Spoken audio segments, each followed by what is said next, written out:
This episode is sponsored by StationWise, the first staffing software to be truly firefighter-proof.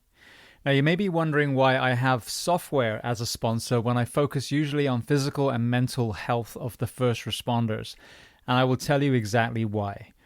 For the first time, this is a staffing platform that also is able to integrate wellness information through call load tracking, exposures, and wearables integration.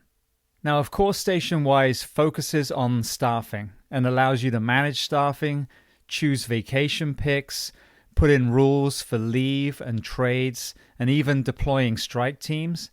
But through the latest programming and AI automation, they have streamlined this process to free up battalion chiefs so they can focus on what they're supposed to be doing on the operational side and the fireground. Now, StationWise is also able to monitor not only how many calls we've responded to in the shift, but the duration of the call, therefore the rest and recovery in between, thus monitoring the sleep deprivation that degrades our health and performance. It's accessible not only through the computer, but also on Apple and Android devices, meaning that you can access it not only within the station itself, but outside as well. Now, one of the most powerful features of StationWise, in my opinion, is the ability to run reports. Therefore, for example, be able to see just how much money is being used on overtime that could actually be front-loaded for proactive staffing, as well as setting alarms knowing when you are hitting overtime parameters. And another important feature is the integration of other programs and software for payroll, training, reports, etc. Now, StationWise is trusted by numerous agencies in California, Texas, and Idaho. And if you want to hear the full story from the founder, who he himself is a son of a firefighter, listen to episode 1163 with Marcus Edwards. And if you want to book a demo or learn more, go to stationwise.com. Welcome to the Behind the Shield podcast. As always, my name's James Gearing, and this week it is my absolute honor to welcome on the show Doctor of Physical Therapy and Air Force Reservist, Dr. Nick Detrick. Now, in this conversation, we discuss a host of topics, from Nick's journey into the world of medicine, the nuances between regular airmen and the Special Warfare Human Performance Squadron, his introduction to the fire service, injury screening, fitness standards, rehabilitation, the power of sleep, and so much more. Now, before we get to this incredible conversation, as I say every week, please just take a moment. Go to whichever app you listen to this on, subscribe to the show, leave feedback, and leave a rating. Every single 5-star rating truly does elevate this podcast, therefore making it easier for others to find. And this is a free library of almost 1,200 episodes now. So all I ask in return is that you help share these incredible men and women's stories so I can get them to every single person on planet Earth who needs to hear them. So with that being said, I introduce to you Dr. Nick Detrick. Enjoy.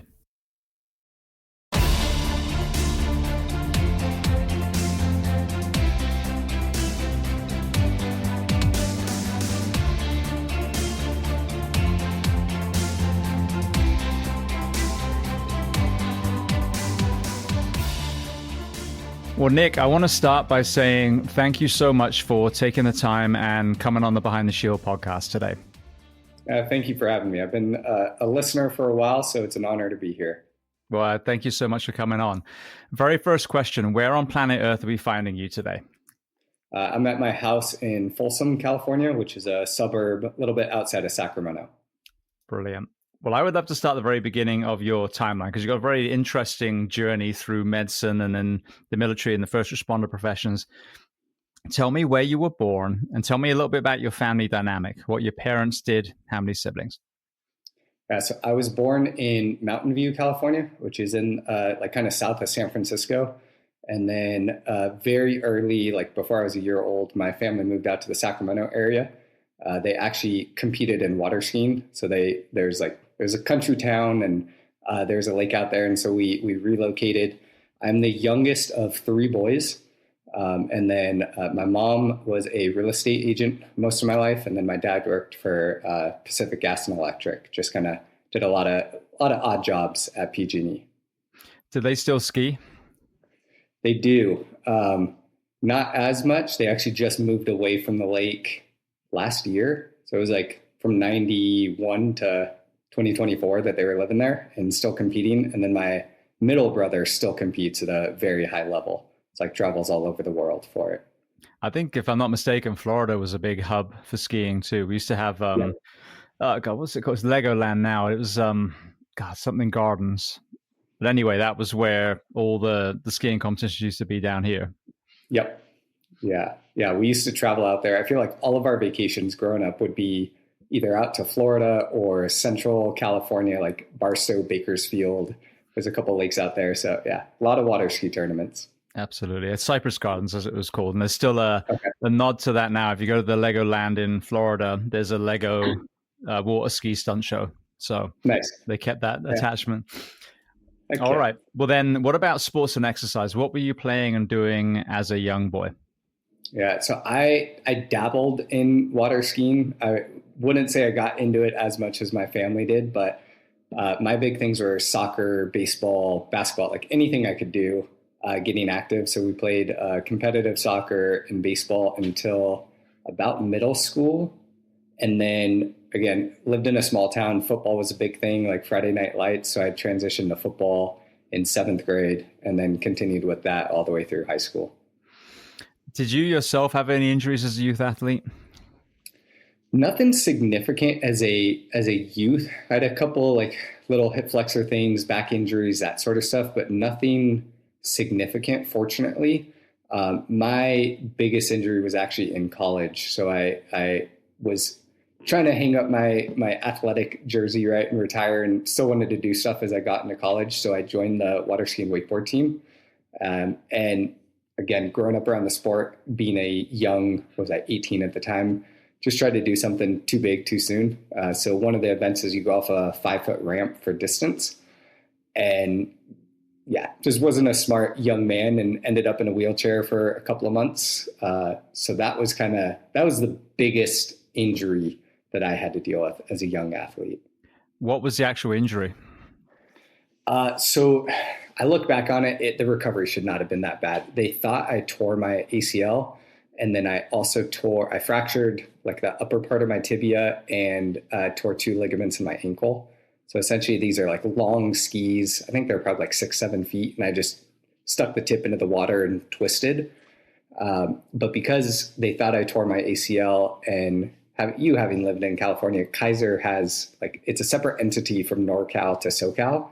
So I was a NorCal patient, but SoCal resident where I was going to school. So I just had to figure out how to rehab on my own. And that's what really delayed the healing, unfortunately. But it was a good experience.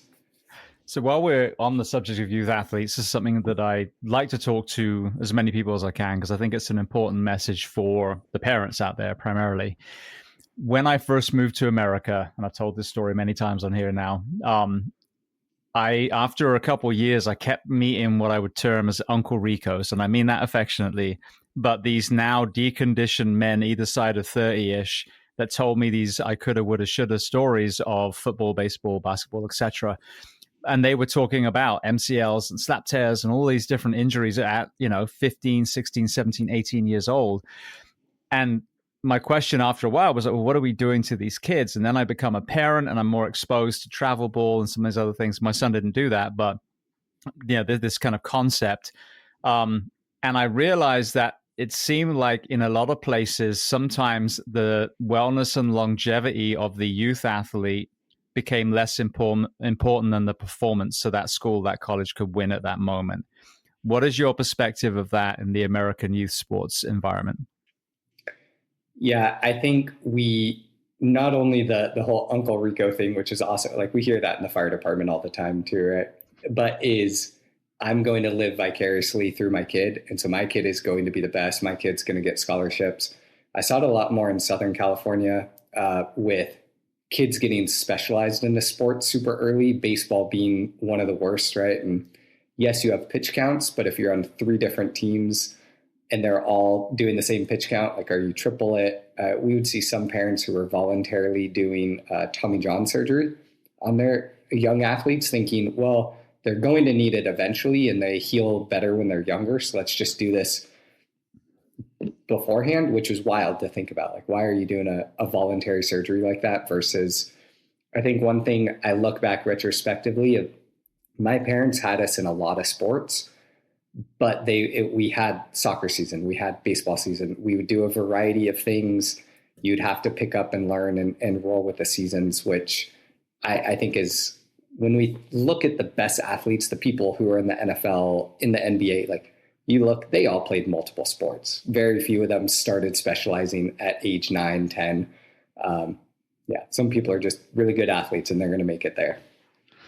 Well, I think this is an important thing for people to hear, because this is exactly what I get told over and over and over again. And I'm not the expert. I'm just a weekend warrior athlete that, still trying not to die in my 50s.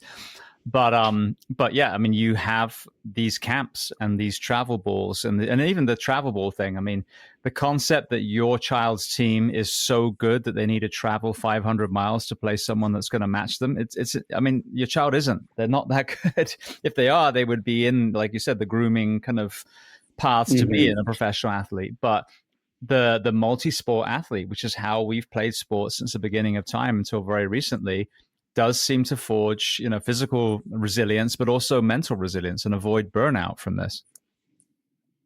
Yeah, I think one thing too, that it's not just from the parent standpoint, but one of my experiences with coaches is, yes, they may encourage you to be in multiple sports, but then if you're not playing year round, you're not with them year round, then you lose your spot. And so then you get pressured into, well, if I take 6 months off, because this is good for my body, good for my overall development, but I can't play next year. Now you start siloing teams. And so, yeah, it's a whole system issue, unfortunately. Well, the other side of the coin, I think, is, really worth talking about is when I was in the UK, which again was a little while ago now, but, when we played sports in school, we just played sports. We didn't have weight rooms or any of that kind of stuff, which, there's absolutely a place for that. But then when you leave school, because of that, you just keep playing sports, whether you throw a bunch of, sweatshirts on the floor and make goals and kick a football around, or, there's cricket tournaments and all these different things, pub leagues. But I noticed that British people would stay active overall. But what I saw in the States is you have such a high level of performance with these youth athletes. And then there's the injuries or the lack of identity, all these other compounding elements where there's a steep drop off. And now you have people in their 20s and 30s that aren't doing any sport or exercise anymore. Absolutely. Yeah. I am trying to reflect on my own time. And I played flag football in college, right? Little, intramurals, that sort of stuff. But even as passionate as I am about health and fitness, and I remember my first summer home from college, my buddy and I did, was it one of those insanity workouts? I remember. Right? Like kind of in the P90X realm. And we're sitting there and like, we're both track and football athletes. And like, how have we only been out for a year? And we are gassed by this online video exercise, like no equipment. And yeah, that decline or the regression can definitely be quick, unfortunately. Absolutely. Well, what about career aspirations? What were you dreaming of becoming when you were in the school age? Yeah, so I'd like to think that I never would fall into the Uncle Rico category, because I knew, like, I was an average athlete, but I always loved being in this realm. And so I really wanted to be a sports agent, to be honest. And people would always ask me, like, oh, you must have watched Jerry Maguire, which, have you seen that movie? It's funny. I was actually talking to someone yesterday who's working with the guy that was actually based on. So yeah, I have. Oh, really? Yeah. I always wanted to be an agent. And then I saw that movie and I was like, why would anybody want to do this? Like, that does not look like a fun job. I still wanted to pursue it. But yeah, that movie did not sell me on wanting to be a sports agent at all. But I thought it would be fun to be involved in that world. And so I actually, before all of this kind of like health and wellness, physical therapy, out of high school, I kind of always had a call to serve, felt like I wanted to serve. And so I was lucky and got the ROTC scholarship for the Marines to USC. And at the time, the recruiter was like, oh, you want to be a sports agent? Like, well, you'll go to school, you'll go to law school, then you'll be a JAG officer, and then you'll get out in 7 years and be a sports agent. So I'm thinking, hey, I'm set, right? And my grandpa, my uncle, and my cousin were all Marines. So I was thinking, okay, like I'm following in their footsteps. And then I started doing a little bit of research and learned that recruiters may stretch the truth at times, right?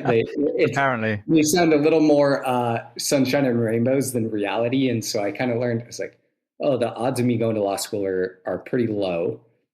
So then you become an infantry officer, which there's nothing wrong with that.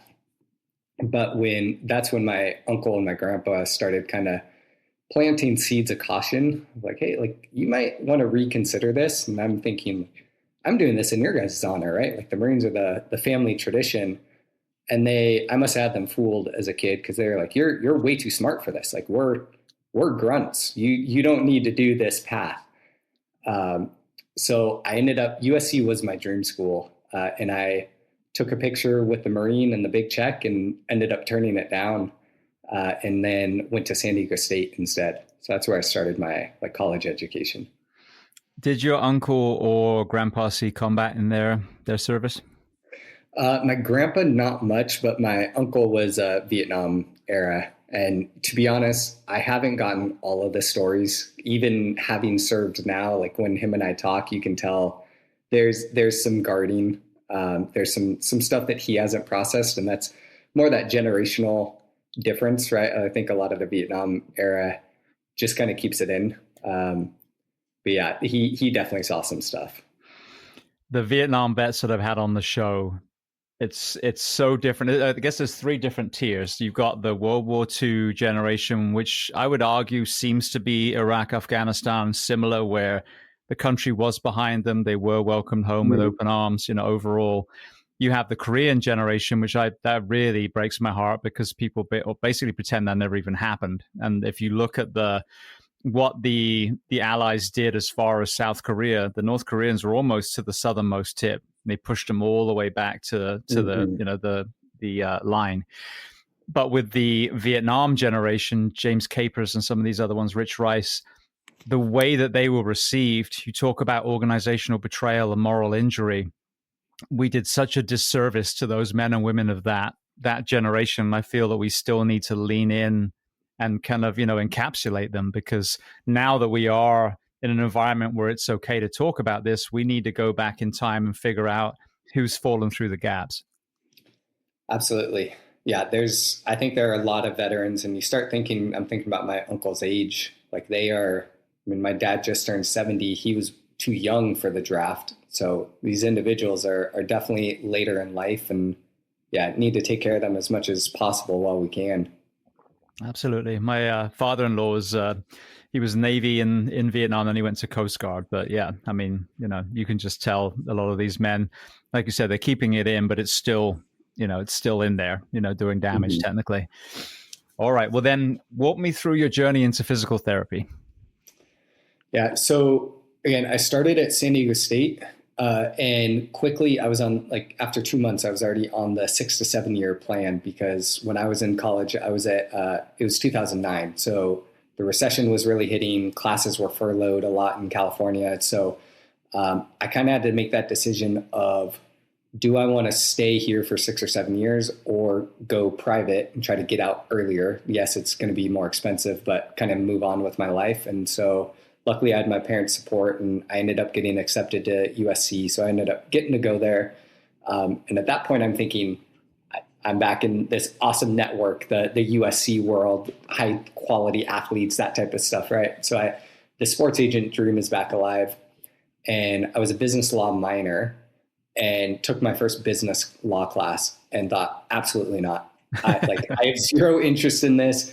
I saw some of the people that were in the class and their cutthroat personalities, and I will get walked all over. This is not going to fit for Nick. Right. And so I was having this existential crisis. I remember I worked at the school gym to kind of help pay for school. And my friend and I, we were talking, we were both turning 20, which I look back on so young, but we were thinking, oh my gosh, we're getting so old. What are we going to do with our lives? We better hurry up. She was like, hey man, you love working out. You love being active. You've had your own injury history. I'd kind of shared as I rehabbed myself, like I had to teach myself how to walk again. I remember sitting in the pool and doing exercise, and like I know that feeling. And she was like, "Why would you ever consider physical therapy as a career?" And oh my gosh, like that could be pretty cool. Like if I can be part of somebody else's journey back to doing the things they love to do, getting their quality of life back, not having to go through it alone like I did, like that would be amazing. So then the next year I started working as a student athletic trainer at SC and just kind of following that pre-PT pathway. What was the first type of athlete or background that you started working with initially? So I worked with, I was really lucky. I worked with USC's football team my first year, and then the men's tennis team the second year. So those were the two primary sports I worked with. And what were some of the common denominators as far as the injury and maybe even the reasons behind them? Tennis obviously was a lot more like shoulder, elbow, a little bit more knee from impact stuff. One of the things I learned with tennis is I would get, let's say somebody came in with tennis elbow, I would be so focused on that joint and not thinking about the rest of the kinematics and like what's going on at their shoulder strength, what's going on with their thoracic mobility, or are they stabilizing well from their core, their hips? And so I had a really good mentor there that helped me look beyond just the isolated area where the symptoms are. Football, you saw a huge mix of things, right? I worked with the D-line, so a lot of like wrist, finger injuries, like dislocations, those types of things. I watched one of the coolest experiences, not for this individual, but I saw him tear his ACL, got to be part of his prehab, sat in on the surgery, and then got to be part of his rehab. So like as a pre-physical therapy, like young learner, that was awesome to be able to like see the whole scope for him. What about the TBI side, concussion protocol, etc., back then when you were working early in your career? Yeah, I saw a little bit of it. We would do like the baseline concussion or the baseline cognitive tests at the beginning of the year. And I think one thing that's always alarming with athletes, you would see some people purposely do really bad on them so that their baseline is bad, so that when they do get concussed, it's not as bad. I remember one day, so we'd be sitting on the sidelines during the games, and one of our guys had like an unbelievably big hit on kickoff. Everybody's celebrating. He comes off the field, stands next to his buddy, which is like right in front of me. He's like, "Oh my gosh, I'm so concussed." And then he looks at me and he's like, "Oh, Nick, like, please don't say anything," right? Like everybody wants to, and of course I have to say something. But yeah, I think at least from what I see as a fan, the whole like medical blue tent, I think they are doing a better job at least catching it initially, like screening everybody that potentially has it. Now, what actually goes on in the tent or afterwards in the concussion protocols, I don't know, but I'm glad to see at least some movements in the right direction. Absolutely. Well, going back to the tennis players, I hurt my back I think it was about 12 years ago now. And went to the doctor, the workman's comp doctor, and they were like, "Okay, here's a bunch of pills." And, the next step I'm sure would have been surgery. And I'm like, "Look, I come from somewhat of an exercise background. I'm not taking your pills. I'm certainly not talking about, surgery. If there was an imbalance that caused this injury, I believe that there's a way that you can rehab where I don't need surgery and I just strengthen everything." So went to the chiro. I paid out of pocket. Was trying to do, my own kind of slow rehab in the gym. The PT I was going to in Ocala here is basically retirees. So great people, but they really didn't have an understanding of what a firefighter needs to be able to do on day one when we go back. Mm-hmm. So by accident through the chiro, I found this thing called foundation training. And when I started doing it, it was a free video on YouTube. I was so impressed at the healing that I had. I ended up going over and getting certified with them and then bring it back to my fire department. And the reason I talk about this is one of the things that Eric Goodman, who's the founder, Dr. Eric Goodman, was talking about, all these surgeries that people would have for carpal tunnel and plantar fasciitis. where the origin of the pain was actually coming from, as you said, the hip, the shoulder, or maybe even the spine itself. So let's just elaborate on that concept a little bit. If someone is feeling pain in a certain area, talk to me about the dangers of focusing just on that area. Yeah, so we as humans, we're complex, right? And so there could be areas of pain referral, meaning so there's instances where kids may have like a fractured hip, but they're complaining of a lot of knee pain. So even though the actual injury is up at the hip, it can refer down. There's nerve related pain, right? So if you have back pain, that it's going down your leg into your foot. There's a lot of things up or down the chain. So we'll take something somewhat simple. A lot of people refer to it as like runner's knee or jumper's knee, which I hate those type of diagnoses, because it's like, okay, yeah, you have knee pain when you jump, or you have knee pain when you run. Like, that's not very specific. What's going on? I always will look at the hip and the foot and ankle with those to see, is there something contributing? Whether it's mobility issues, strength issues, we got to look up and down the chain to figure out, is there something else contributing to the actual movement pattern that we're seeing? Brilliant. Does that answer that question? No, it does. I think just simply that concept, getting people to realize, because again, if at the extreme end, if you are having surgery on your foot or your hand, where ultimately the root cause is an impinged nerve, for example, at the hip or the sacrum or wherever it is, that you're never going to fix the issue. And these people are going to get worse and worse and worse with these surgeries. So if your physical therapist, physician, whoever it is, isn't talking about looking at, as you said, the chain, either side, north and south, or east and west of, wherever it's hurting, then I think it's something that a lot of people just don't think about, but it's so important for people to know as their own patient advocate before people start whipping out scalpels. Absolutely. 2 points on that. So one, this complexity is why I struggle. A lot of times people ask me like, hey, put like a low back pain program together. And I always say like, well, it depends what's causing it, right? Like, is there hip mobility? Is there thoracic mobility? Whatever it is. So it becomes more complex you really want an individualized plan. And then, as you mentioned, like before you go through under the scalpel, like I know a lot of people, they hate, I have to go to PT for 6 to 8 weeks before I can go see the surgeon or before I can get surgery. And I'm just checking boxes. It may feel like that, but I believe strongly, like worst case scenario, if you go through a good PT plan before surgery, you're going to be stronger. You're going to have more range of motion. You're going to have your pain decreased. So if you end up having the surgery, you're going to have better outcomes. Best case scenario, you realize, oh, wow, I'm already good and I don't need a surgery anymore. Like I just go back to living my life. So that's kind of how I try to improve buy-in. Like I get this feels like checking the boxes, but if you're not doing it right, you're not going to get a good outcome. Well, with my back, my whole thought process was I got hurt because there was some imbalance. So not that surgery was even on my mind, but let's say hypothetically I did, that imbalance is still there. So I haven't really fixed anything. I've just, cauterized a nerve or whipped off a disc or whatever it is.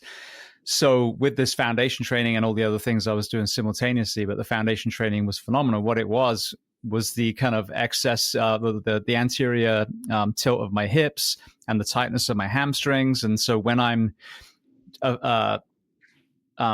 putting the balance back around my joints and then under load, building up to the point where I can be a firefighter again, I was stronger than I ever was before. Not that I was chasing some massive PR, but consistently in awkward positions, I was much stronger because I'd taken the work to address the issue.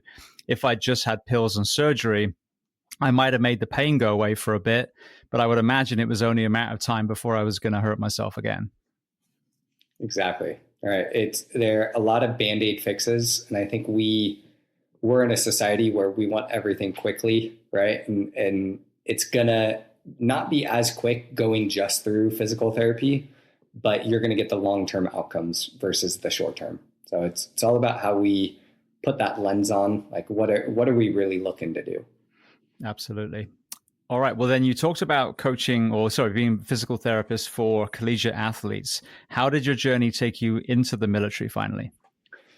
Yeah. So after undergrad, I went to I stayed at USC, did my doctorate of physical therapy, and at this point, I felt like, hey, this is my avenue back into the military world. Of I can follow this passion of physical therapy and go active duty. And so I was lucky. I got to do a couple of clinicals during PT school, and my last one was a 4-monther at Travis Air Force Base, so up in Northern California, and got to see what it would be like to be an active duty PT. So now Lieutenant Colonel Briggs was my supervisor, and just got to see like, okay, what is this patient population like? It is a lot different being a PT in the military as far as our scope of practice. And I was hooked. And so I applied and luckily was picked up about a year later and commissioned into the Air Force in, what was that, August of 2018.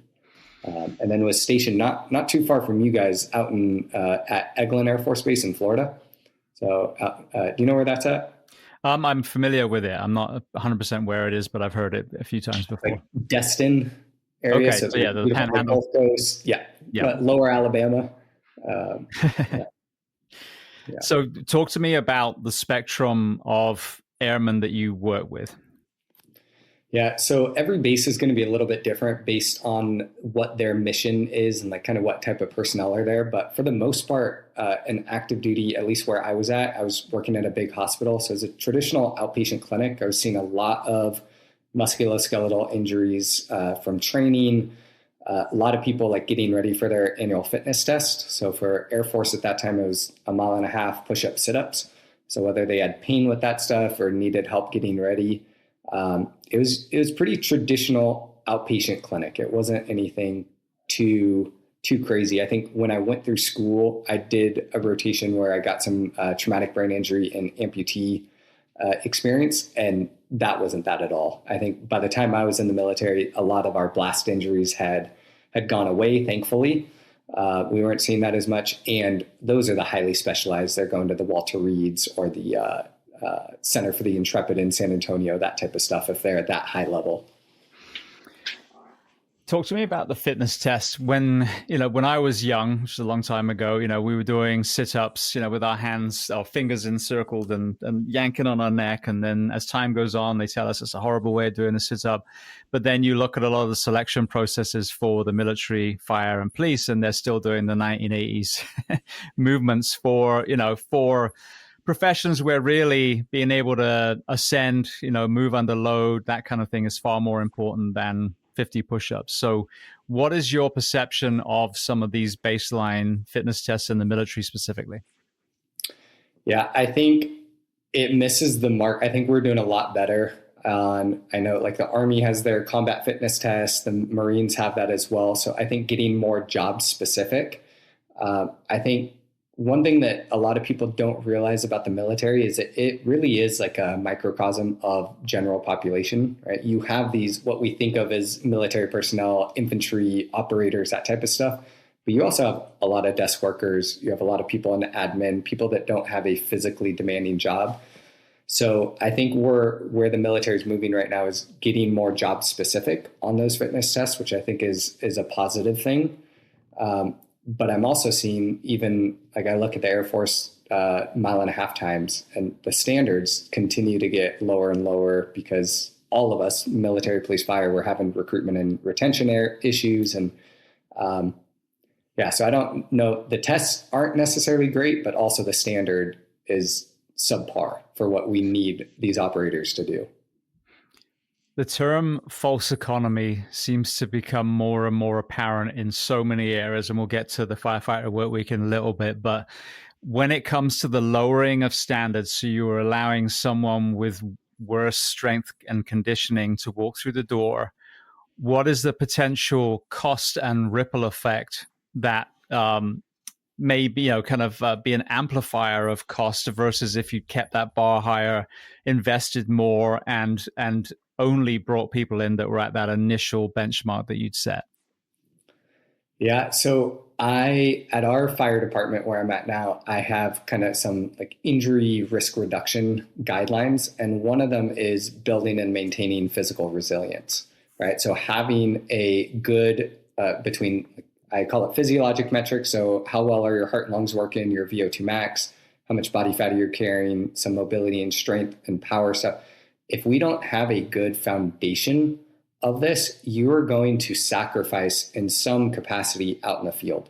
I like to say we as humans are smart, right? We are going to compensate. So if I don't have enough hip flexion, say I can't get into a deep squat, but I have to pick up that 200-300 pound patient, what am I going to do? I'm going to bend over. I'm going to put my back at a higher risk. And if I don't have the back strength to support that, that's a higher risk, right? So that's from an individual standpoint, that cost. I'm also a big believer in there's a lot of studies out that show when you are operating at a very high level, like near your threshold, now your cognitive skills are also going to diminish, right? So if I'm tapped out, my VO2 max is bad. By the time I get up to the fire, I'm already gassed.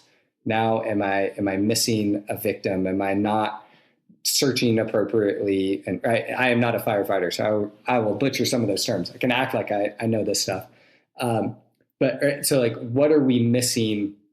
I've even thought about that within like police environments of what are we missing, or does somebody become more fearful as trying to defend themselves as a police officer because they don't have the physical capabilities to defend themselves, to catch up, anything like that? That's a whole different ball of wax. But yeah, we have a big cost if we do not maintain our physical resilience. We've kind of opened the door for this, so I'm going to jump in now, even though it's pertaining to the fire service, which we'll get to in a little bit. But sleep. I've had quite a few sleep researchers from multiple branches of the military, and most recently it was Alison Brager and Rachel Markwald, and they were talking about the reduced cognitive performance when it came to sleep deprivation and the increased perceived threat, which obviously could be dangerous in law enforcement. Talk to me. Let's stay on the physical first. How important is it for gaining the benefits of strength and conditioning and or the rigors of the job? How important is sleep from the physical side? Absolutely. I don't know if there's a way that I can quantify it. Nothing I've seen in the research quantified. I think one of the big things, I'm a big believer in, a lot of our issues are multifactorial, right? So is it just sleep? Is it the call volume? All that sort of stuff. But yeah, if you are not recovered, we all feel it. When you wake up in the morning, if you feel like shit, you're probably going to train like shit, right? Your mobility is not going to be there. You're just not going to be able to have the same strength and power. And let's say you're following a good periodized strength and conditioning program. Well, today I'm supposed to deadlift, 400 pounds, because that's what it says on my plan. If I'm not feeling it, well, now, yeah, I probably am not going to be able to do it. But also I'm going to increase the risk of injury because I'm not at that ready state. And I think there's a lot of cool tech out there now. Like I have a Garmin watch. It gives you your training readiness. I think a lot of people kind of blow that stuff off, but yeah, we should be listening to our bodies and listening to the tech if we have it to say, hey, it's okay to take an easy day, an active recovery day, and then I'll get back into the hard strength and conditioning later. When you look at it chronically, if a first responder is not sleeping on average every third day, what does that do to the likelihood of injury if they're taking their job seriously, they're doing the strength and conditioning, they're stressing their muscles, ligaments, and tendons, but are not having the ability to heal and strengthen them through sleep every third day? Yeah, there's a couple of different risk factors. So let's say we're speaking with the fire department. We have somebody on their day 3 mandatory and they're getting in and out of the rig all day. Well, think about most of us when we're sleepy, we fall asleep on the couch, we get up, we're kind of stagger a little bit, right? Now you're getting on and off of this huge rig multiple times on the uneven footing.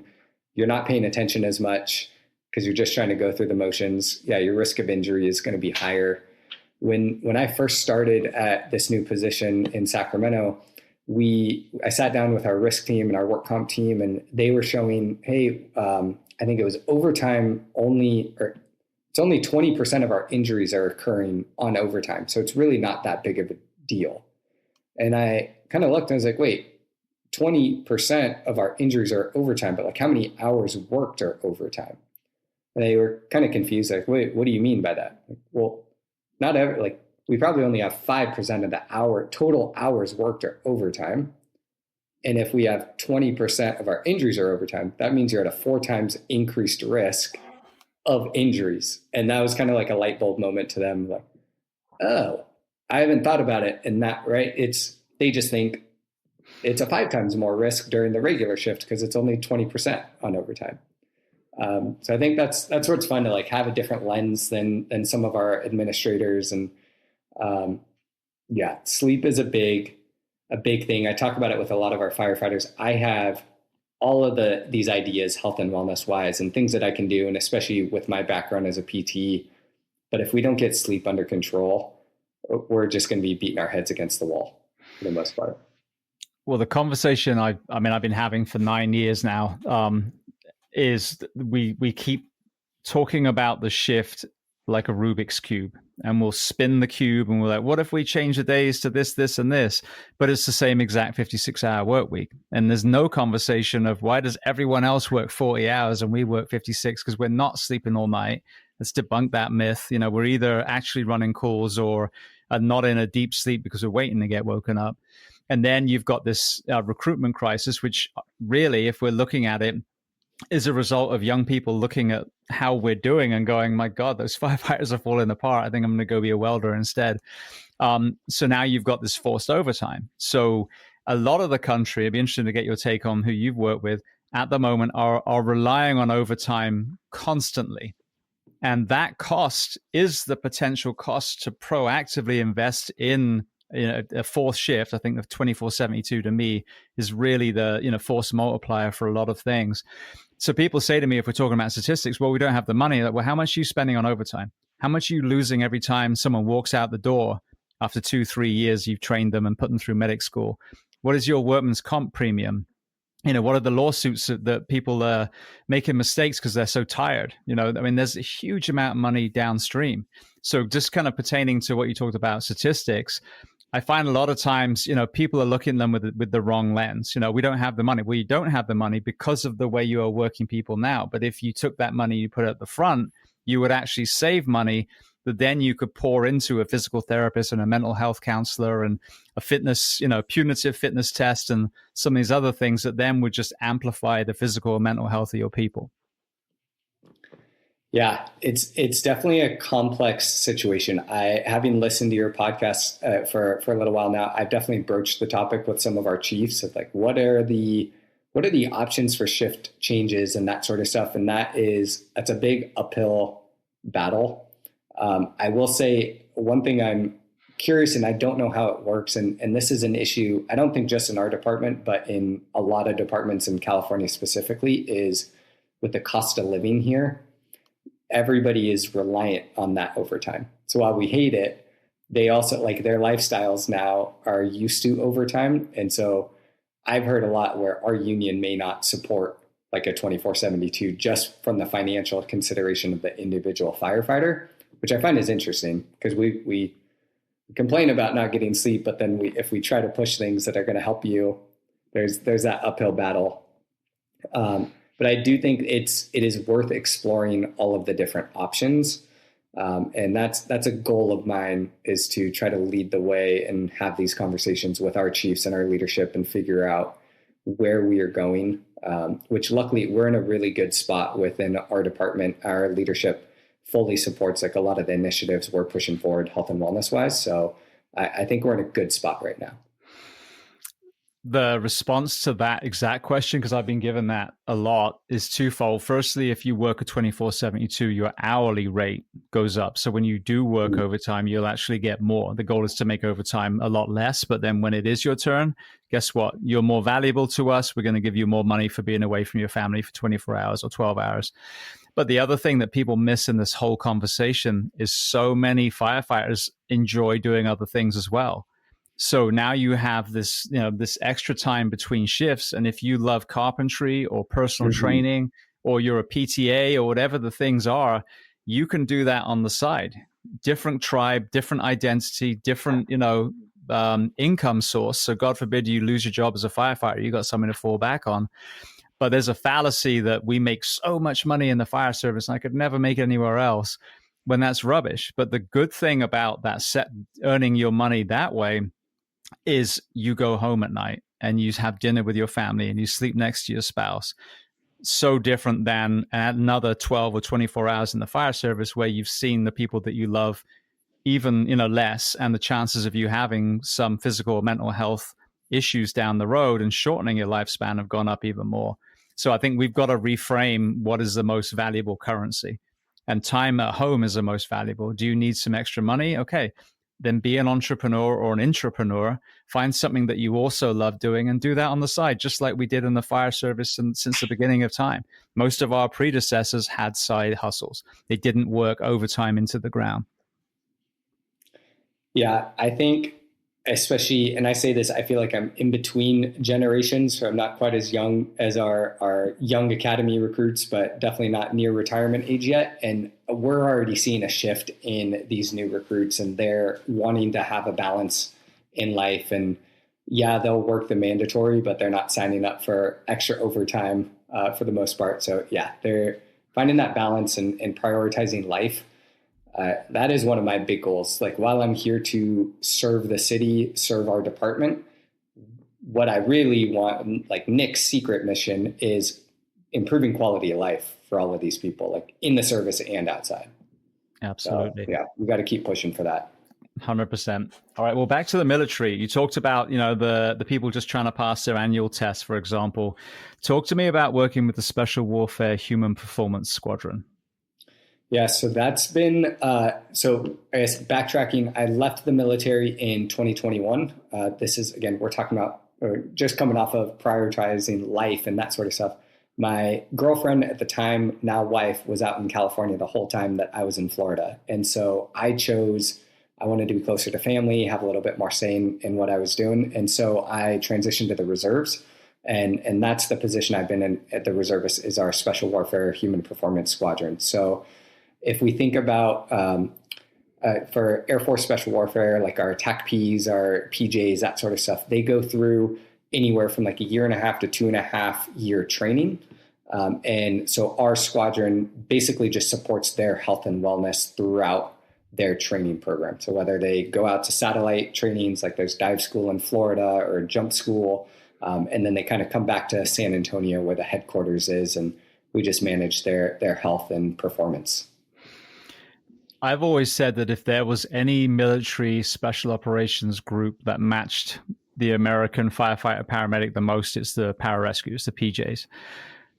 But when you talk to the PJs, of which I've had many on the show, and you look at the level of training and the level of human performance and sports psychology and some of the other areas that they're given, and then you compare it to most police and fire, there is quite a chasm. But arguably, we're doing somewhat a similar job. Obviously, people aren't trying to kill us in the fire service, not usually.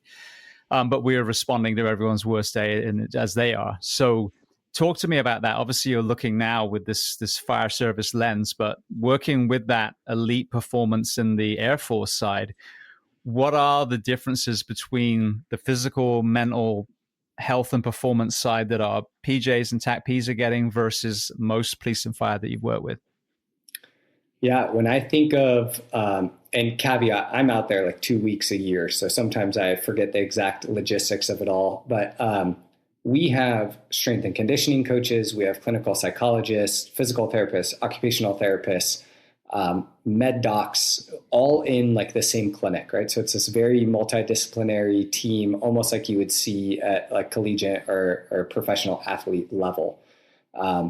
And then we have a whole nother part of our squadron that is a research flight. So they're doing data analytics, looking into the research. What can we bring? And there's probably 4 or 5 people just in that research flight.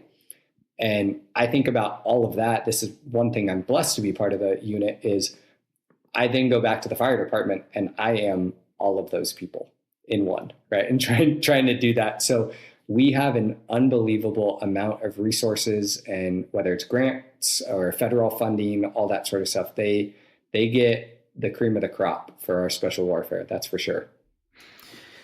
I think where it's exciting because we've got a doom and gloom conversation in the fire service, and it's because that's how it is. At the moment, we are not doing well as a profession. You know, if you look at the retention, you look at the recruitment, you look at all the cancers and heart disease and strokes and, you know, the suicides and the addictions, it is a real statistic, and it's something that we need to take care of. And we can't just beat our chest and say we signed up for it and just keep doing the same thing. But where I think there's an opportunity for some really exciting conversations is when it comes to strength and conditioning, when it comes to, you know, mental health conversations, it really does stop at let's try and stop them dying as much. Now, all the way on the other side of the Grand Canyon is elite performance. So, you know, how can we get a firefighter carrying 100 pounds of gear for a high-rise strip to be able to ascend 20 floors and then, as you talked about, have their heart rate under control, be cognitively clear, and then breach the door, make entry, search for a child, and then bring them all the way down? Elite performance. You ask anyone in a top level military position, if you said this is the situation, I'm sure they would agree. So where I feel that there's an exciting conversation is shifting towards performance. You know, that will also help the physical health, the mental health side. It will help the injury prevention side. It will help all of these things.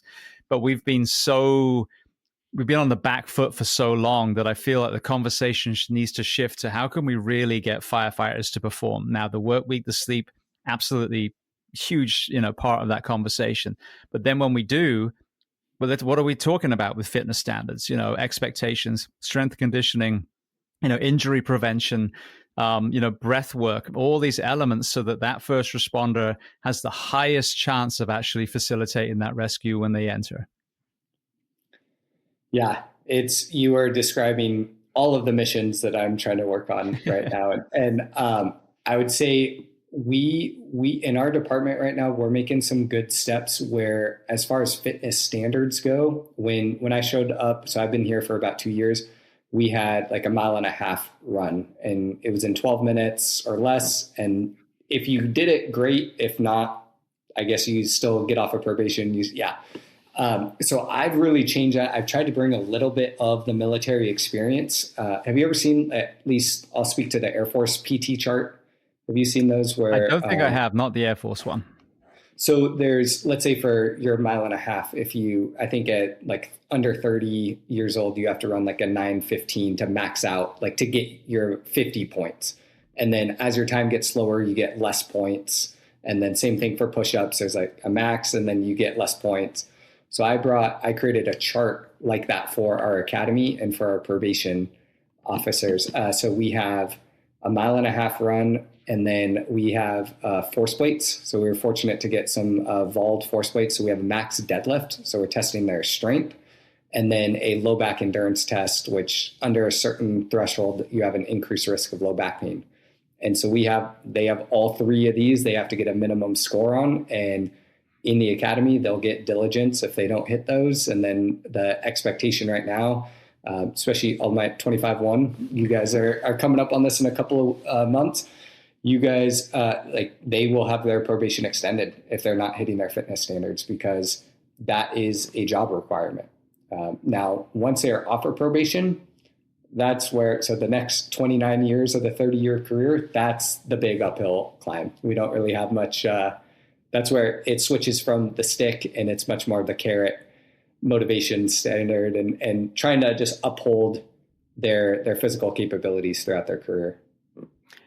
What are you seeing as far as the fitness of the new recruits? When I think back to working in California, I was struck by the fact that they just simply were a fitter population. I'm talking about really near the coast as well, Southern California. But it doesn't matter if it was Fullerton or Orange or wherever, you know, the men and women that were in uniform, like it was very unusual if you saw someone that was even, you know, a little heavy down there. Conversely, you know, you go to other parts of the country and that's not so much the case. So someone said to me recently that the exciting thing about this younger generation is the fit ones are very fit now because they have access to all things strength and conditioning and rehab and prehab, etc. What are you seeing as far as the level of strength and conditioning and understanding of that with a lot of these young people you're working with now? Yeah, I feel like the ends of the spectrum are going in opposite directions, where you don't have that many people in the middle. anymore. You have the individuals like you just spoke of the really fit, they have good resources, they have an athletic background. And then you have the people who haven't moved at all. And, we just did our pre-academy for this next selection. And I think 14 or 15 out of the 37 didn't pass the 1.5 miles. And so it's like, okay, we have some work to do. So yeah, I think you're starting to see this divide where the middle is not as strong anymore, and you're getting very fit people or very unfit people who, for whatever reason, want to go into this service, whether it's they have family in it, it's good benefits, like whatever is calling them to it, but they aren't used to or prepared for the physical elements of this job right now. See, when I tested for Anaheim, so 22 years ago, no, 20 years ago, sorry, I'm getting my math all backwards. 20 years ago, I was testing in the written test. So there's obviously more people that applied, 1,000 people in the Anaheim Convention Center sitting down doing the written. And so if you look at the fact there was only 30 positions available, everything had to be as good as you possibly could. So the biddle was the one that we took then. Like, you need to be smashing your written, your biddle, your 2 interviews. Obviously, your background check needs to be solid. And so, therefore, you had back then, I would argue, an environment where if you were trying to get hired in most places around the country, you had to be doing the work, not the bare minimum, but the bare maximum. So even have a chance of getting hired. With this, as I said, this devolution now that we're seeing, and I really feel like the 24/72, some of these other initiatives are going to be the thing that's going to turn the ship around. It feels like it's the opposite now, where people, instead of taking, that was literally the top 3% of the list that they took. Now people are taking, I mean, literally I'm hearing everyone that applies, they get a job. So now that bottom group is making it into the academy. I'm sure there were probably some of those bottom groups when we were testing, even 10 years ago, but they never made it to the drill ground because they weren't putting the work in. Now, sadly, with these hiring bonuses and these high school incentive programs, you're bringing those people in, and it's a disservice to them and their own physical health. It's a disservice to the people that they're going to be partnered with, and it's a disservice to the people that are going to be serving, because there is a much higher chance that they are going to get hurt, their partner's going to get hurt, or they're never going to make it to the person they're supposed to be responding to. And I think as a profession, we really need to take a step backwards and look at this lowering of standards and rectify it. Yeah. And to be honest, I may be wrong with this. Again, I'm pretty new at this position still, but I don't know if we have the CPAT as their minimum to apply, but I don't think we have any other physical standard as far as like applying or getting accepted to a position. So I don't even know if that's part of our thought process or our entrance right now. And I've done some research on the CPAT. I look at it. Sorry if I offend anyone, but it doesn't seem like that hard of a test, right? And I have a couple of, I coach on the side as well. And people reach out like, hey, like, I hear you're good with fire fitness. Like, can you help me? I failed my CPAT. I need a lot of help. And I'm thinking like, wow, like I'm happy to help. I'm glad you're like reaching out for resources. But if you're not hitting this standard, we have a lot of work to do before you go to, and like our academy especially is very physically demanding. So if you're going to come to that type of academy, like we have a lot of work to do to get you ready for success in a safe manner. One of the things that I saw, that the CPAT is a 1020 pass, or 1019, I guess is technically the pass. And you'd have these programs where people that I worked alongside that were, a lot of times they were the single cert paramedics and they were trying to get into the fire. They would take multiple times, and then they'd come in the station one day and high five everyone because they got a 1019. And again, going back to when the standard was high, the CPAT is a great, great test. But the lower your score, the higher chance you had of being high on the list. So it wasn't about getting a 1020 or a 1019. And, just to illustrate the point, I am not an elite athlete. I am not, a world champion in anything. But a few years ago, I did the CPAT to get ready to join the fire service again if I couldn't get sponsorship for the podcast. And I got a 720 at 45 years old or whatever it was. So if my old ass can do 720 on the CPAT, and I'm not a big, strong dude at all, then, I think you could argue that 3 more minutes, that you could bring that down a little bit. So it's a great test. I really think the CPAT or the FPAT, which is another one with the fire sled, they are great tests. But again, are you taking the bare minimum or using that to get people to challenge themselves, be competitive? If they got a 950, then great. Then go away, do some more strength and conditioning. Let's see if we can get you to a 930. But it's that bare minimum mentality again. I think that's a very dangerous mindset. Yeah. And again, I may be wrong. I don't see all the things within like the HR and hiring process, but I believe we just see it's a pass fail, right? So we have no clue like what their time was. Yeah. Yeah. A lot of work to be done. Indeed. Well, just I guess going in a slightly different direction for a moment. You came from high-level collegiate athletes. You've worked obviously in the reserve side with high-level tactical athletes on the Air Force side. What were your initial impressions of fitness standards or lack thereof in the first responder professions when lives depend on us literally on a daily basis? Yeah, I think it's been a good experience over the past year and a half trying to figure out like, okay, where are we at as a department? And overall, I think our department does pretty good, but there's, again, I think you have that it's not so much of a bell curve anymore. You have the people who are in really good shape and put effort in. And I would say that's at least 2/3 of our department. I'd say we're a pretty prideful department on holding each other accountable.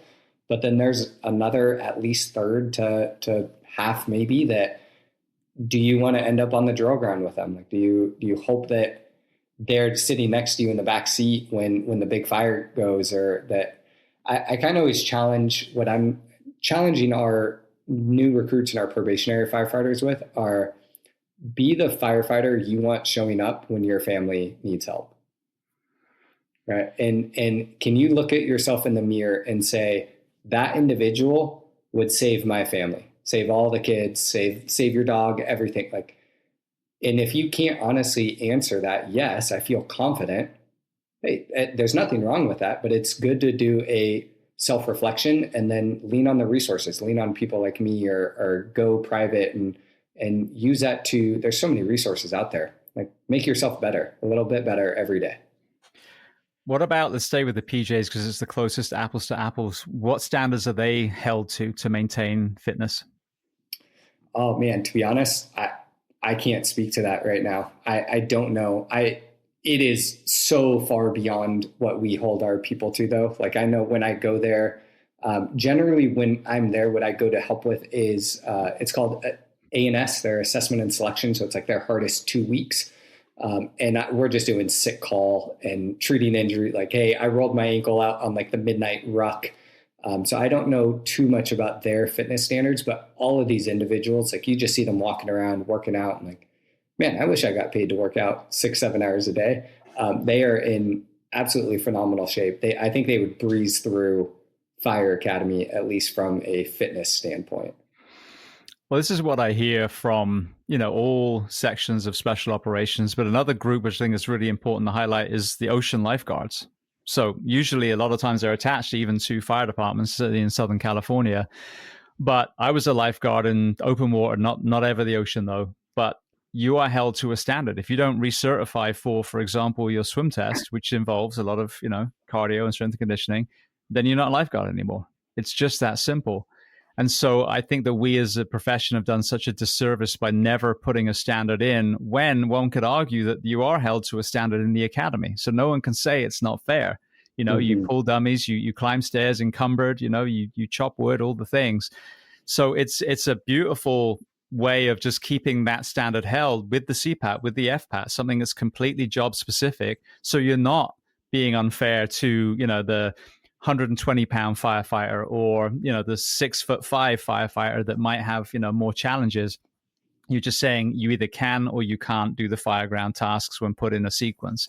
So I don't understand why there's such resistance when pretty much every other high-level life-saving profession requires their people to be held at a standard. And if they're not, then you're not a SEAL anymore. You're not a Green Beret. Whatever the thing is, if you can't maintain it, and then you create a culture of that where you almost don't need a standard because it's just an accepted conversation, which, to your point, a lot of fire departments, they have that group that it doesn't matter what you tell me I have to do. I'm going to train because I understand the nature of my job.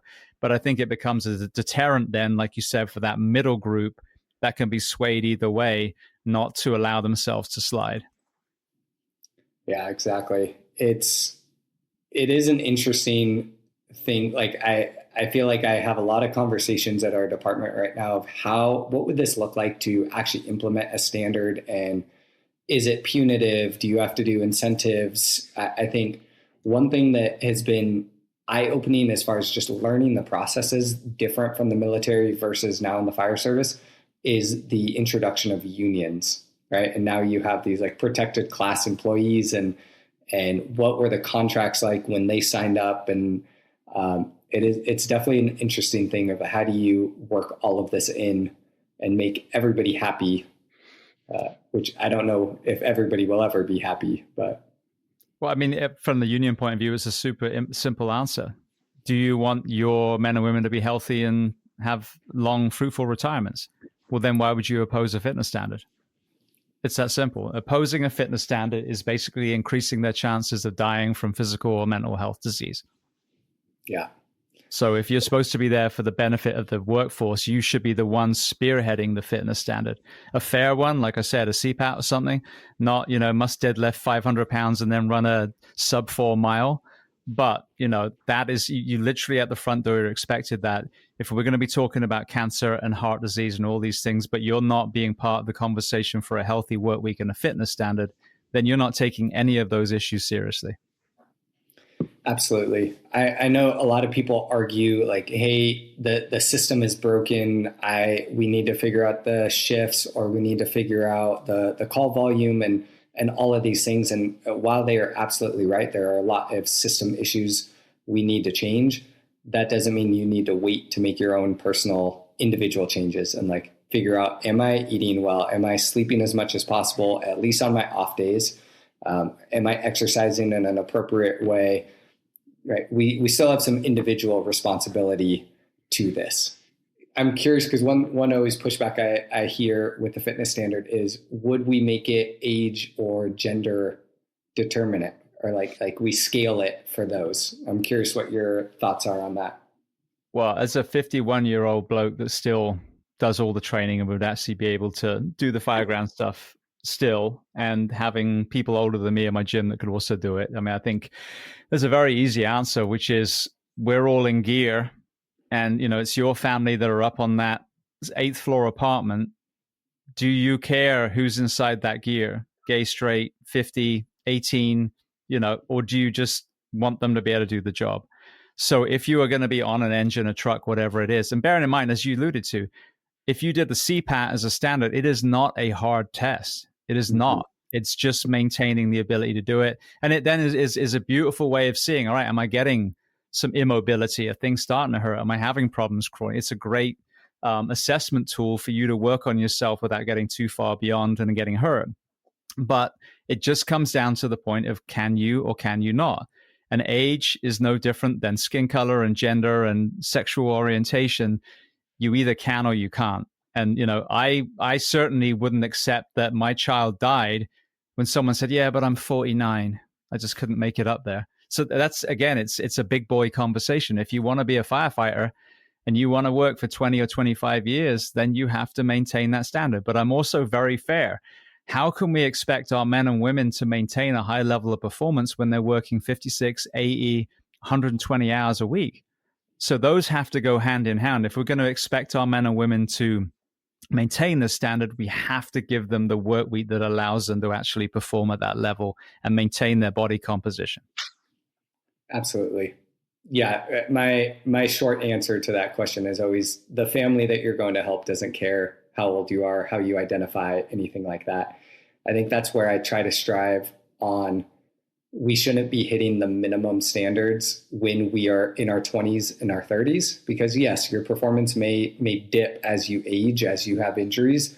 But if you're starting at the minimum, oh man, it's going to be a steep decline in the next 20 years versus if you start really, really good, yes, you may have a slow decline, but you're still hitting that minimum standard by the end.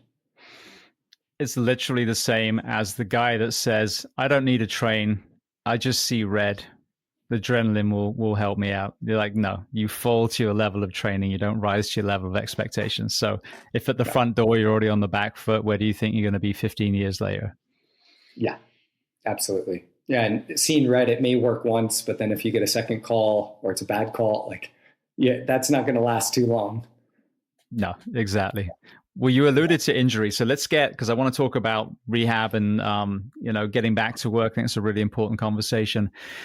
Now you've got these people, you've had this standard, you've had a good strength and conditioning, cycle in the academy. Now they're on the floor. What are some of the most common injuries that you're seeing? And are there any things that you're pulling your hair out going, we can avoid this if we just started doing this? Yeah, I'd say the most common injuries across the tactical population is going to be shoulders, back, and knees, right? And so that's kind of the most common. And again, that's very general of like what's actually causing this. I have started doing like some injury prevention stuff. So I'd go out to the stations, and it's weird in my role right now. So I'm hired as their health and wellness coach. So I'm not actually allowed to do physical therapy with my current classification. So that's a little bit challenging, but I'll go and like, hey, what workshop do you guys want to do today? And let's say it's the shoulder workshop. I'll have them do a lot of like pre-test, post-test. So range of motions, things that might hurt their shoulders. And then we go through a bunch of exercises and we retest. And it's one of those, like, if you happen to feel better after, whoops, it wasn't physical therapy. We were just exercising, and now you feel better after it. How cool. And a lot of them, most of the time, they're like, man, why don't I do this more? I don't know why. We're like, why? That took 10 minutes. Why don't you guys do it more? And so I think one thing that I'm kind of like pulling my hair out a little bit is a lot of times in this population, we want to train very, very hard. Like we want to redline a lot. And so pulling back the reins and being able to say like, so for instance, our department is a 4896. Hey, I'm on day 2. I'm on day 3. I don't need to do a crazy workout today. I still want to go be active, but maybe I'll do some of that like hip injury prevention stuff. Maybe I'll go do this where I'm getting a benefit. I'm still exercising, but it is not a crazy energy expenditure, so that if I do get a bad call or like, it's just going to help me sleep better later. So that's one of my big missions right now, is how do we introduce more of like mobility or stability training to help with injury prevention and overall wellness. I had Jeff Nichols on the show. I think it was the first time he came on, former SEAL Team 6 turned strength and conditioning coach. And I used to have the mentality, and this, I came from a background of being a coach and an athlete and an ex-phys major and all these things. But I would come off shift and go, all right, I'm going to go crush myself at the gym and sweat out the stress, air quotes. And something he said, but he was like, you're just adding stress to stress. And it just hit me like a lightning bolt. I'm like, God, I'm such an idiot, of course. So kind of like you're saying, if you've done, just say it's just a 24, not something insane like a 48. That's my opinion.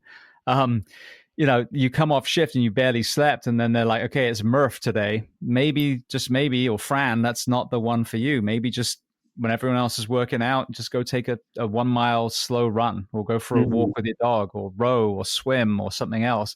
And the moment I realized that, yeah, when you are stressed, adding a high intensity workout is not the time to do it. And like you said, you can take a different kind of workout, a low intensity one, and that will help bring the stress down.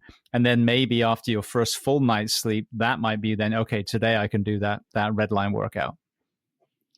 Yeah, exactly. Like I recently gave an injury management lecture to our department, and I had one of my guys just got off of probation. I was talking about overtraining, and some of the signs, one of them would be like a decreased HRV, your heart rate variability. And that's essentially simply put, like how well is there a balance between your parasympathetic and sympathetic nervous systems? And if it's really low, like most of us are just in this like fight all the time. We're always fighting or flighting. We don't get that slow down, calm. And he came up to me after and he's like, hey, I have one of those Garmin watches and I'm in the red all the time. Like it says like low or poor training readiness all the time. Like, why is that? Because you don't give yourself enough time to sleep. He's a young kid. Love him. I think he's like 23, 24, has 2 kids. So he's balancing it all at home and at work. And so I pulled him aside with his captain and I was like, hey, the next 2 days, all he gets to do is this. I have like a 20-minute hip and low back mobility video that I've shared with him. That's all he gets to do for exercise. And like, make sure he's not the typical 24-year-old who's staying up till midnight at the station. Like, let him get some sleep. And I saw him a week and a half or 2 weeks later. He's like, I feel amazing. Like, why is it? Yeah. Like, you don't have to train crazy hard all the time, right? We need to find that balance of training with intent, but not crushing yourself all the time. Absolutely. And with the 48, there's a Swedish study that Daniel Higuera shared with me, and they actually studied the 24-72 in some busy departments, and this is a fit population. The Swedish firefighters are very fit, and they showed that it did take a full 72 hours to get close to baseline after 24. And if you listen to all the people in the sleep medicine world, a 48-hour straight without sleep or disrupted sleep is just crazy. And then I think another thing that people don't think about, and you kind of alluded to, is the more tired we are, the more chances there are also for slips and falls and just, other ways to injure ourselves. So I'm a big opponent of the 48 hours because, it's not my opinion at all. It's literally just science. Like if you ask anyone about sleep, the big kind of aha moment for me was when you think, okay, well, when do people use sleep deprivation deliberately? And it's for special forces selection, interrogation, and torture. Yeah. So if that doesn't underline that we shouldn't be sleeping sleepless for multiple days in a row in a life-saving profession, then I don't know what does.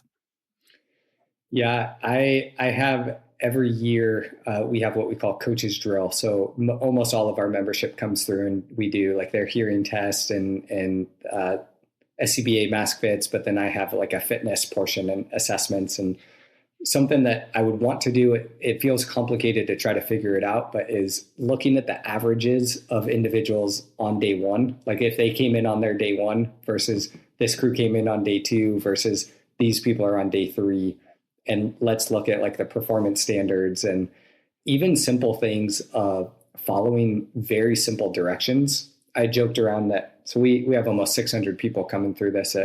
Those dog buttons that you can hit, like walk, or like I want to go for a walk, or I want food. Do you know what I'm talking about? Yep. By the end of this month, I wanted those in my office so I could just hit the stuff that I kept repeating for them because they can't follow simple cues. And I'm like, you guys are who we're calling for when we need help. Like this is very alarming. And obviously, yeah, they snap to it when the time comes, but it's still, how many times can you do that over a chronic period of time? Yeah. I mean, I'm all for the 24-hour shifts, and people get nervous. They talk about, shifts and, we'll just do 12s. And it's like, no, there's glaring evidence that's not a healthy shift, bouncing from day to night in the circadian rhythm. And look at the people that do, the ER doctors and nurses and the police officers, not many of whom are not a pillar of health. But if you take that same model and you put it, all right, well, then would you want the pilot that you're flying with to have not slept for 2 days? Yeah. What about the truck driver? You know what I mean? You put it in other professions, you'd be like, oh, hell no. So then, your neurosurgeon, then why, like you said, you wake up from a dead sleep, 3 a.m., slide down the pole, drive the back of a tiller, go to a structure fire, throw a ladder, climb, make entry in a second floor bedroom window, find a child, take them out the window, doff your gear, now start working a pediatric cardiac arrest algorithm. And you're okay to have not slept for 48 hours straight and work 56 or 80 hours. But the person that made your coffee yesterday taps out at 40. You know what I mean? It makes no sense whatsoever. It really doesn't. No, I agree. These are the big system changes, like the old big ships turn slowly, right? But so we just got to keep trying to nudge it in the right direction, and hopefully we'll get there soon. Yeah. Well, like I always said, they sure as shit stopped a big ship in its tracks during COVID. So I think in that analogy, enough people want to make it happen, it'll just happen. Simple as that. So, Yeah. all right. Well, then moving on, it's a world that I'm very familiar with. I've had meniscus surgeries on both knees. I had that back injury. And all three times rehab myself all the way back to fully fit for duty. If we get that, skyscraper fire on the first day, I was ready, absolutely ready for it. But where the bar was, if I wasn't someone that came from an ex-phys and strength and conditioning background, would have been a lot lower. And I would argue that I wouldn't have been ready, and maybe even the possibility of re-injury would have been there. So talk to me now with your physical therapist hat on about the tactical athlete, the firefighter who has been hurt, whether they're rehabbing, whether they had surgery and then rehabbing after that, and how we get them to fully operational before they get back on the rig. Yeah, that's where we really first off need to find what we refer to as culturally competent, or just physical therapists or clinicians that are aware of the job requirements, what you guys have to do, and are testing things in a very objective way. And so we need to be doing one thing I like about our current fitness tests is I'm getting not only seeing where people are at and how can I help, but if these individuals get hurt, now I have their healthy baselines. And so I'm using that sort of data as part of our reintroduction to work. It's not necessarily the barrier. If they pass the minimum, they still get in, but I can start working on their strength and conditioning at that point. But we really have to have a good conversation with our clinicians of here's what I'm doing. How does the treatment that you're giving me, what is the intent and how does it get me to where I need to be? So having really good, transparent discussions with our providers is important. One of the, I think it was a PT as well, a long time ago, said to me that when you feel like an injury is healed, when you feel pain-free, is actually only at about 80%. And that's where the danger of re-injury is. I don't know if you want to elaborate on that. Yeah, absolutely. We are not treating just for symptoms, which is what we're feeling. We're treating for function as well. And that's where a lot of, whether you have things like the force plates, things like dynamometers. So a dynamometer, a lot of us are familiar with it with grip strength, but you can have them where they have compressive forces or tensile forces, and you can test pretty much every muscle in the body.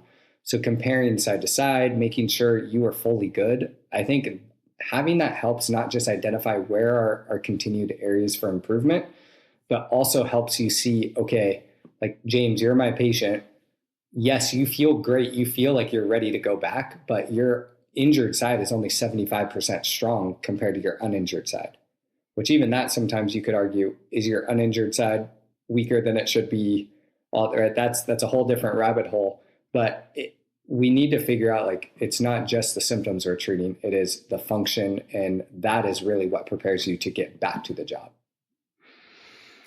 Another thing that I saw, because obviously, like I said, 3 times, firstly, there was a kind of push to go to light duty. And what I did when I got hurt was well, I'm a full-time rehab now. And I've got, like I mentioned, chiro and the gym and PT and, all the other things I was doing, yoga, anything I could do. And it was, almost a full-time job just trying to rehab this injury so I could get back, successfully, which I did every time. So obviously that worked. But the pull to either go to light duty, where I would argue you can't then do a lot of this unless you've got, you might be going to a PT session, but now you're then kneeling on the floor filing for 6 hours after that. Or there's this kind of mythology that there's a badge of honor about getting back quicker than the doctor told you as well. The department's just going to, put you on a pedestal and they're all going to applaud for you. No one seems to give a shit. So that resistance to not feeling driven to go back. Now, I'm not talking about sandbagging, but, not rushing the process to get back under the kind of false pretenses that that's a good employee thing. Yeah, I feel like I see both ends of the spectrum with that. I think, something I've heard on your podcast, again, quality or the cost of living here in California, people often don't live in the city that they work in. So when you put them on a light duty, especially if it's a 5/8s or 410s, they joke, nothing heals you faster than light duty, right? They don't want to commute all the time. So we get people that rush back too soon. And then you also get the people who do milk the system. They're off for a year or two for something minor and you don't know what's going on. I think that's where one of my goals is building this internal wellness division that we're trying to strive for right now in Sacramento is if I'm actually able to be the physical therapist and you like James, you're hurt, you're coming into training and yes, you're on light duty, but you're here at the gym with the PT. We're working on strength and conditioning. Like we can help with that, bridge the gap. And maybe you're helping drive rigs around and stuff because obviously you can't be working out all day, but finding that balance of still serving a role in the department, but having the time needed to actually get healthy. Like you said, that should be your full-time job, is to get healthy enough to get back to your full-time job. Going back to the fitness standards and the type of candidate at the front door, talk to me about the improvement in overcoming an injury, rehabbing from injury, if you were already in good shape prior. Oh yeah, it's huge. If you just have a baseline level of mobility and strength, your ability to recover is going to be greater. Versus if you, let's say for shoulder pain specifically, a big thing that I think gets overlooked is thoracic mobility. So for those listening, thoracic would be like your mid back, the levels of your spine that the ribs attach to. So poor thoracic mobility has a big correlation to shoulder pain and neck pain. If you aren't on top of that, your shoulder range of motion's bad, and then all of a sudden you hurt your shoulder throwing a ladder, yeah, your recovery is going to be worse versus if you've done all that pre-work and then the ladder injury still happens, one, it's probably less likely going to happen, but your recovery is going to be significantly better. Absolutely. And then let's talk about the aging firefighter. Again, none of us are pretending that the 50-year-old is, if they're both of the same kind of level, the 50-year-old, they would have been the same level at 18 is what I'm saying. The 50-year-old now obviously is not going to be able to be as strong and as fit as the 18-year-old if they've been through 20, 25 years in the meat grinder, but that 50-year-old has been diligent and taking care of themselves, is still going to the gym, still doing their mobility. What are some of the factors for the aging tactical athlete, not lowering standards and that kind of thing, but just to help them maintain their performance so that they can have a healthy retirement and not be riddled with ailments once they leave? Yeah, I think the overtraining thing, realizing like as you get into your 30s, 40s and beyond that you don't need to be in that red line all the time, and accepting that exercise, whether it looks like physical therapy and it's just some mobility or some light strengthening, like that is still beneficial for your health and wellness. That is something that honestly, I don't think a lot of our firefighters, it's hard to tell them that because they get excited. They're like, oh, you mean I don't have to work out hard anymore? Great, because it hurts. But also you still need to put in that work that just 30 minutes on the elliptical twice a week, 3 times a week, like that's also not going to cut it, right? So you need to find that balance of not super low level, but it doesn't have to be super high level. I'm a big believer in, and this is kind of how our Academy Fitness runs, in what would be more like functional fitness. So a lot of push, pull, carry, squat, hinge, and lunge. And how do you work those into your everyday workouts?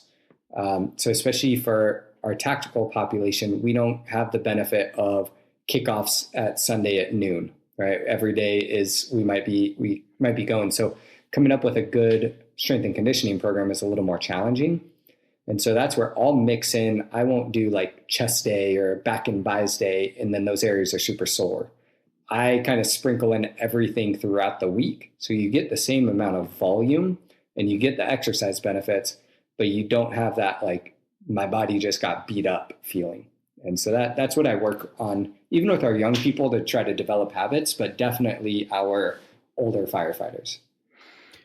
At 51, one of the kind of realizations I've had is, I'm not going to be, unless for some reason I decide I want to get into powerlifting 100%, at 51 as an all-round athlete, I'm not going to be getting even stronger than I was when I was 30, for example. But I'm fit, I'm strong, and where my limitations are my mobility. So I feel like that if I focus more on that now, I create more strength, more endurance by moving more efficiently versus trying to chase endurance and chase strength training in my middle age. Yeah, yeah, it's a delicate balance, right? I think one thing I was just thinking about as you were saying, chasing the mobility too, that I try to work on with everybody, but definitely our older guys, is having a good warm up.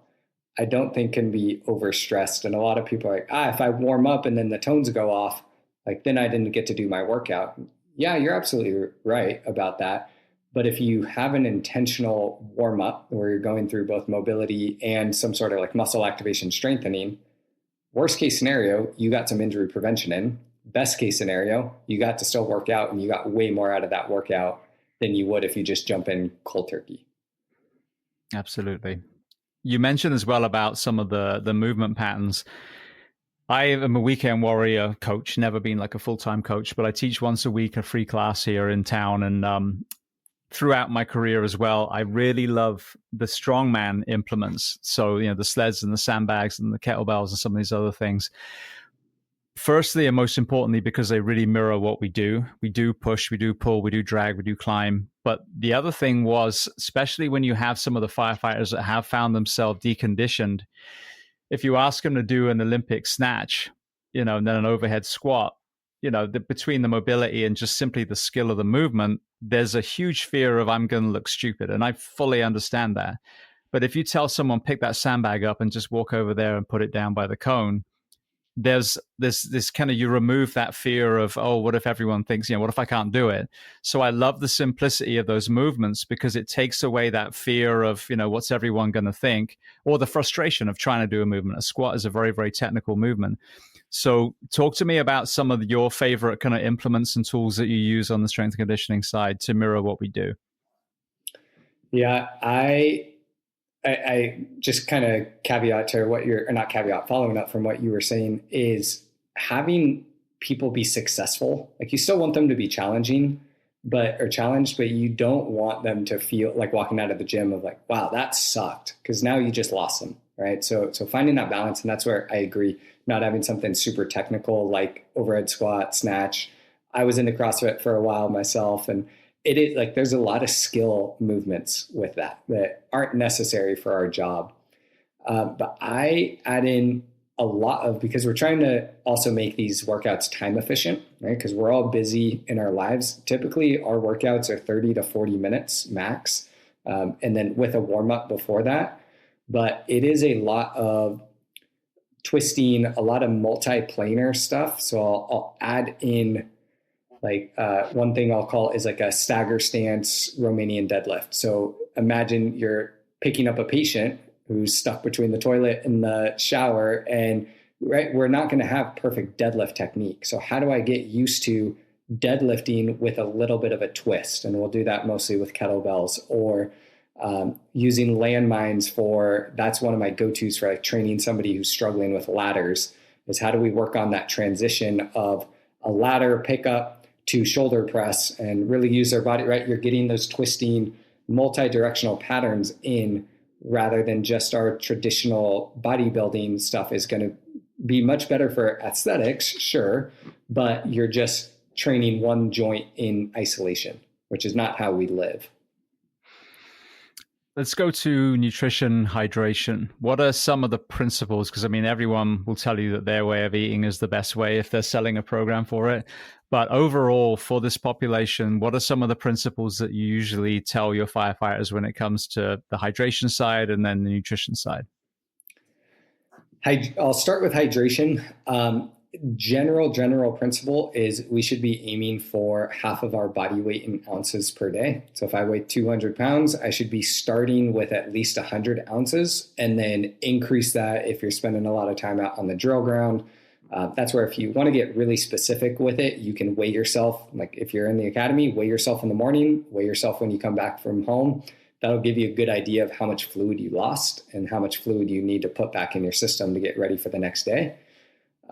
Another thing I'll let people know is like, if you're a salty sweater, you see it on your hat, your shirt, like kind of those white stains, hey, we need to definitely add some electrolytes for you. I think a lot of us got so scared of, especially like high sodium in our foods and granted, the general American diet is still very high in sodium, but if we're burning a lot of electrolytes, especially you live in a place like Florida, it's hot in California, you're sweating out a lot of your salt. Like you need to add those electrolytes back in for sure. There is always a caveat. I feel like last year we had one recruit who was saying he was thirsty all the time. He was drinking so much water, blah, blah. And then the follow-up question was like, how many, I think he was using elements, and I think he was using 5 or 6 elements a day. It's like, okay, yeah, now you're basically just consuming salt water. Of course you're thirsty. So you have to find that balance of water with electrolytes. But yeah, that is a big one. And sticking with the hydration, not only is that good for just general health and wellness, but if we think about it from an injury standpoint as well, if I like to use the example of our tissues being like beef.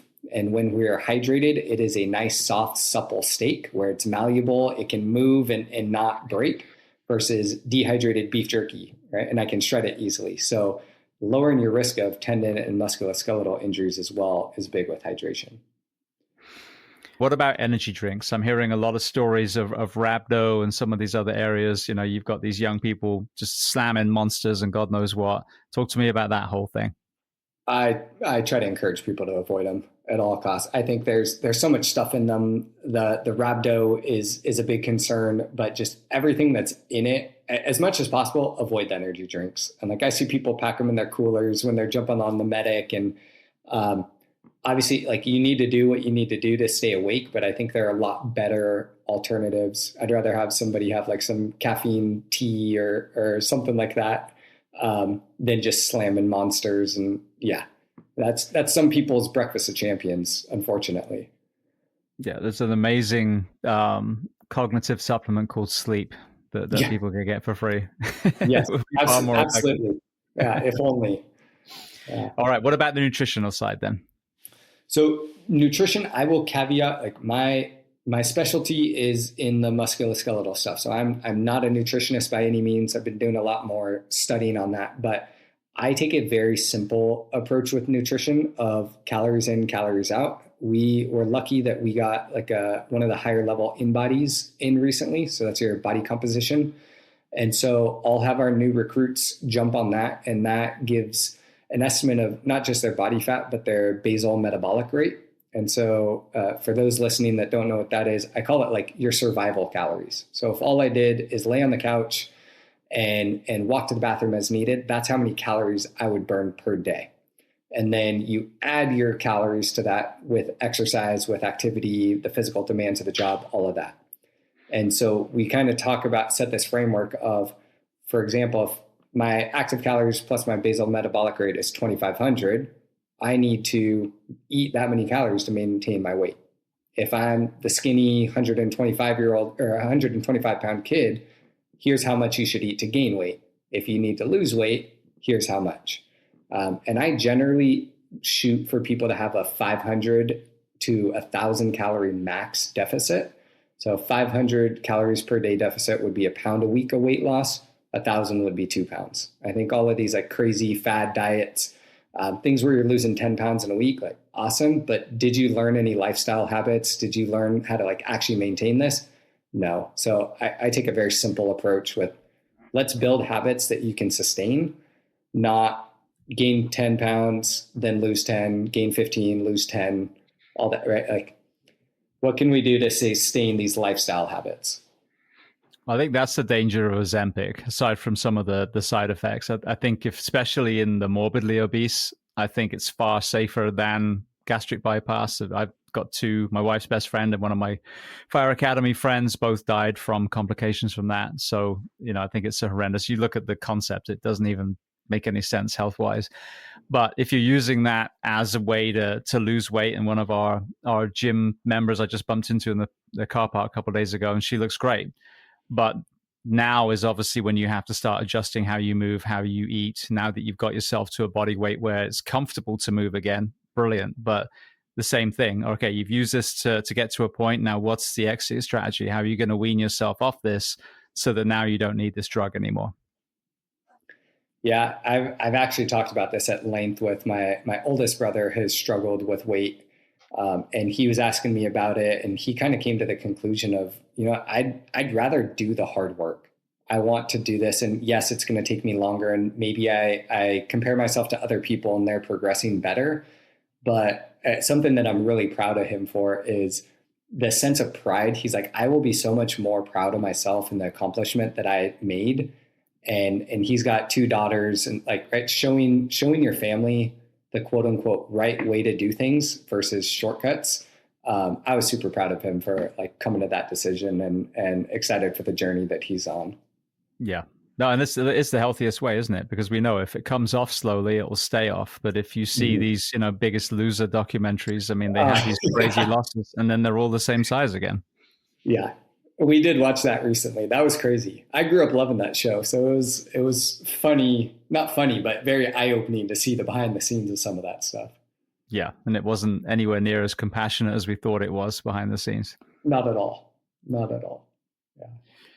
All right. Well, I want to transition to some closing questions so I can be mindful of your time. The first one I love to ask, is there a book or are there books that you love to recommend? It can be related to our discussion today or completely unrelated. Yeah, 2 books that come to mind. One kind of related to the stuff we're talking about would be Switch by Chip and Dan Heath. So it's like Switch, how to make change when change is hard. And so it really looks at like system changes or small little things that we can do to make changes in our life, that a lot of these times, like the change doesn't have to be as hard as we think it is. And so there's a lot of cool stories in that book highlighting that. And then the other one, my absolute favorite one is Unbroken. It's the Louis Zamperini story. And obviously I'm biased as an SC guy, but his whole story, are you familiar with Louis' story? I am. It's funny how many times that book's recommended as well. Oh, yeah, I love it. And I know, who was it? Angelina Jolie came out with like the movie about it. You can't do that book justice. Getting the psychological behind the scenes of like how he's feeling and all that in the book. When I think about like the things that we struggle with in life and our day to day, we are so comfortable in reality. Most of us are very comfortable day-to-day lives. Getting into his mindset and the thought process there, and like how he continued to persevere, like from just a mental health standpoint and mental resilience, that's my absolute favorite. So I think his iPhone breaks, doesn't he? That's what the real struggle was. Yeah. Yeah, man, it is crazy. His whole story. I had the opportunity before he passed away. He came and spoke. We kind of like heard some stories from him at SC. And at this point, he was probably early 90s. I think it's been almost 10 years since he passed away. But he had this old like tattered USC hat on, and the Trojan band came out, gave him this brand new hat. And all of a sudden you see him lean over to his son and he asks for his old hat back. Like he just wanted his simple stuff. Man, the Louis Zamperini story is absolutely amazing. If anybody hasn't read that, I highly, highly recommend that. Absolutely. Well, what about film, television, documentaries that you love? I'm not too big on that stuff, to be honest. My wife is also a physical therapist, works more in the hospital setting. And when we're watching TV, it's escapism, as bad as that sounds. Like we're watching like trash reality TV, just anything to like kind of get our minds off of work or off the stresses of it. Not too much TV. Brilliant. Well, the next question, is there a person that you recommend to come on this podcast as a guest to speak to the first responders, military, and associated professions of the world? Yeah, 2 people came to mind. One would have been the third book I'd recommend, which is Outlive by Dr. Peter Attia. He is big in like the longevity world and what he refers to as medicine 3.0. I think it would be amazing to hear his thoughts and like viewpoints on the tactical community or fire specifically, just within the sleep and all of the other cancer and cardiac disease risks. That would be really cool. And then another PT that I would recommend, one of my mentors is Danielle Anderson. She's a lieutenant colonel in the Air Force and been working with NASA for, I think, 4 or 5 years now. So she's been like one of the head PTs at NASA, and just an absolute badass, so smart, could speak way higher of like what we could do as PTs in a unique setting and trying to help out people. So yeah, Danielle would be awesome. Fantastic. Thank you so much. All right. Well, then the last question before we make sure everyone knows where to find you. What do you do to decompress? Yeah, so I'm a movement junkie, as I think a lot of us are. So running, exercise, anything like that. I'm very lucky where we're living. We can paddleboard almost every week or go hiking. And then during this time of year, when it's getting darker out and colder, honestly, puzzles. Like I'm sitting next to a puzzle on my table here right now. That is a nice way for me to like try to not be in front of the TV and just kind of tinker with something. My wife and I will turn on some music and just knock that out. Brilliant. My son just bought one for that same reason. And he's 18, so that's good. Get him away from the screen. Yeah, it's nice, right? Like it helps pass the time. Like we'll set a timer and be like, oh my gosh, an hour passed. Like, cool. And sometimes it's frustrating, but it's a good cognitive tasks and yeah, problem solving. It's fun. Absolutely. Well, for people listening, where are the best places to find you, learn more about you online or social media?